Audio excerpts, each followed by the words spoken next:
নমস্কার সম্মানীয় দর্শক বন্ধুরা, অ্যাস্ট্রো টার্গেট ইউটিউব চ্যানেলে আপনাদের প্রত্যেককে আন্তরিক শুভেচ্ছা জানাই। আগামী 120 দিন, হ্যাঁ ঠিকই শুনেছেন, আগামী 120 দিন দেবগুরু বৃহস্পতি কিন্তু বক্রী থাকতে চলেছে। অর্থাৎ 11ই নভেম্বর থেকে কিন্তু দেবগুরু বৃহস্পতি বক্রী হতে চলেছে। হ্যাঁ, যার ফলস্বরূপ বৃষ রাশির জাতক ও জাতিকার কেমন যেতে চলেছে তারই একটা আগাম ইঙ্গিত বা পূর্বাভাস এই ভিডিওতে আমি আপনাদেরকে দিতে চলেছি। দেখুন, বছরে একটি সময় থাকে প্রতি বছরই, যে সময় দেবগুরু বৃহস্পতি কিন্তু বক্রী হয়, আর এটি কিন্তু 11ই নভেম্বর থেকে কিন্তু হতে চলেছে। আর এই দেবগুরু বৃহস্পতির বক্রী অবস্থান আপনাদের সাডেন লাভ বা ক্ষতি দিয়ে থাকে। এই লাভ ক্ষতির হিসাবটা কিন্তু আপনার নিজস্ব ন্যাকাল চাটে দেবগুরু বৃহস্পতি কেমন অবস্থায় রয়েছে তার উপর ডিপেন্ড করে। আজকের বিষয়, বৃষ রাশির জাতক ও জাতিকার আগামী 120 দিন দেবগুরু বৃহস্পতি বক্রী থাকার ফলে, অর্থাৎ 11ই নভেম্বর 2025 থেকে 11ই মার্চ 2026 পর্যন্ত কেমন যেতে পারে সে সম্পর্কে বিস্তারিত রিপোর্ট আমি দিতে চলেছি। ভিডিওটি ইনফরমেটিভ হতে চলেছে, ভিডিওর এতটুকু অংশ কিন্তু মিস করবেন না। 11ই নভেম্বর থেকে 11ই মার্চ 2026 পর্যন্ত দেবগুরু বৃহস্পতি আপনাদের থার্ড হাউসে বক্রী হচ্ছে। আর থার্ড হাউস মানে কমিউনিকেশনের জায়গা, থার্ড হাউস মানে সাহস পরাক্রমের জায়গা। এবং এই বক্রী গুরুর দৃষ্টি পড়বে 7th হাউস, 9th হাউস এবং 11th হাউসে। কি হতে পারে এক্স্যাক্ট তার ফলাফল আমি দিতে চলেছি।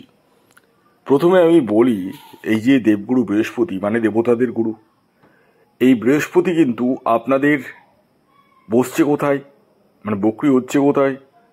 থার্ড হাউসে। থার্ড হাউস মানে কমিউনিকেশনের জায়গাটা কিন্তু আপনাদের বাড়িয়ে তুলবে, সাহস পরাক্রমের জায়গাটা বাড়িয়ে তুলবে। অনলাইন যারা কাজ করছেন, যে কোনো রকম অনলাইন কাজ, তাদের ক্ষেত্রে যথেষ্ট বেনিফিট এনে দেবে দেবগুরু বৃহস্পতি। লিখে রাখতে পারেন 11ই নভেম্বর থেকে। এছাড়াও শেয়ার মার্কেটে যারা ইনভেস্টমেন্ট করছেন তাদের ক্ষেত্রেও কিন্তু বেটার অপরচুনিটি আসতে চলেছে। ইয়েস, এবং এই সময় আপনারা কোনো সূত্র থেকে অর্থ বা সম্পত্তি লাভ কিন্তু করতে চলেছেন ডেফিনেটলি। এবার আসি দৃষ্টি, দেবগুরু বৃহস্পতির দৃষ্টি পড়ছে 7th হাউস। 7th হাউস মানে আমরা কি দেখি? পার্টনারশিপ। অর্থাৎ যারা পার্টনারশিপ বিজনেস করছেন তাদের ক্ষেত্রে বেটার অপরচুনিটি আসতে চলেছে, এবং নতুন করে কোনো পার্টনারশিপ বিজনেস কিন্তু আপনারা করতে পারেন, সেই জায়গাটা দেখতে পাওয়া যাচ্ছে।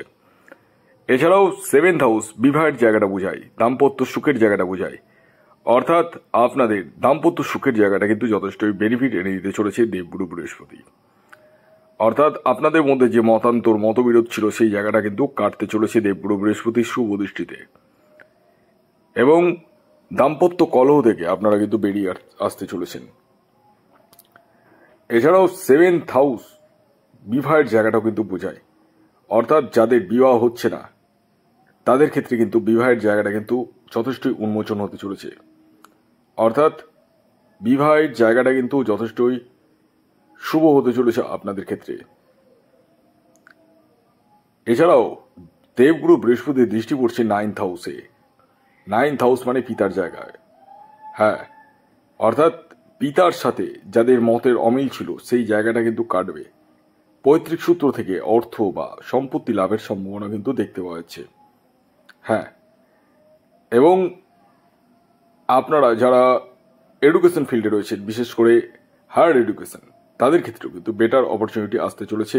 11th হাউসের দৃষ্টি, কোনো জায়গায় যদি ফর্ম ফিল আপ করবো ভাবেন, কোনো জায়গায় অ্যাডমিশন নেবো ভাবেন হায়ার এডুকেশনের জন্য, নিতে পারেন, কোনো অসুবিধা নেই। এছাড়াও দেবগুরু বৃহস্পতির দৃষ্টি পড়ছে 11th হাউসে। 11th হাউস মানে ডিজায়ারের জায়গা, আমাদের যা চাওয়া পাওয়া, এই ডিজায়ারগুলো কিন্তু ফুলফিল হতে চলেছে। অর্থাৎ আপনারা যারা নিজস্ব বাড়ি তৈরি করবো ভাবছেন, একটা গাড়ি কিনবো ভাবছেন, বা যে কোনো রকম ডিজায়ার, মনের যে কোনো রকম ইচ্ছে, সেই ইচ্ছে কিন্তু আপনাদের পূরণ হতে চলেছে।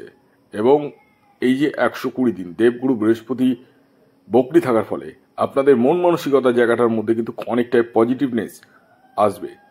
অর্থাৎ করব এবং জিতব, এই যে চিন্তাভাবনা আপনাদের মধ্যে আসবে। যে সমস্ত পেন্ডিং কাজ আপনাদের পড়ে রয়েছে দীর্ঘদিন ধরে, করব করছি এরকম ভাবছেন, সেই জায়গাটা কিন্তু আপনাদের খুলতে চলেছে।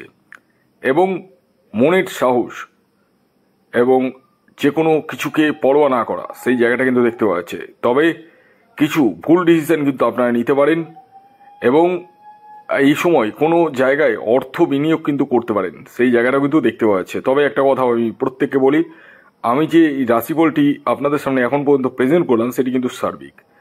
দেখতে হবে আপনার নিজস্ব ন্যাকালচার বা ব্যক্তিগত জন্মছকে দেবগুরু বৃহস্পতির অবস্থান কেমন রয়েছে, শুভ রয়েছে, অশুভ রয়েছে, না নিউট্রাল রয়েছে। যদি দেবগুরু বৃহস্পতির অবস্থান শুভ থাকে তাহলে কিন্তু বেটার অপরচুনিটি পাবেন।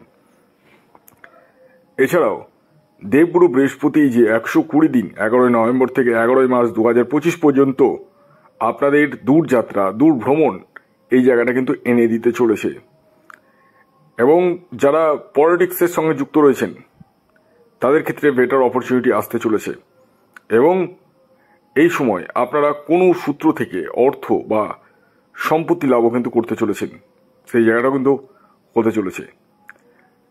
তবে রাস্তাঘাটে চলাফেরার ক্ষেত্রে আপনাদেরকে যথেষ্ট সাবধানতা অবলম্বন করতে হবে এবং খাওয়া দাওয়ার বিষয় যথেষ্টই কন্ট্রোল করতে হবে। মানে বেশি স্পাইসি জাতীয় খাবার, ফাস্ট ফুড খাবার, জাঙ্ক ফুড খাবার কিন্তু খাওয়া যাবে না। এই জায়গাগুলো একটু কেয়ারফুলি আপনাদেরকে চলতে হবে, না হলে কিন্তু সমস্যা রয়েছে। তো ওভারঅল যদি বলা যায়, এই দেবগুরু বৃহস্পতির বক্রী অবস্থান বৃষ রাশির কিন্তু নতুন দিগন্ত এনে দিতে চলেছে।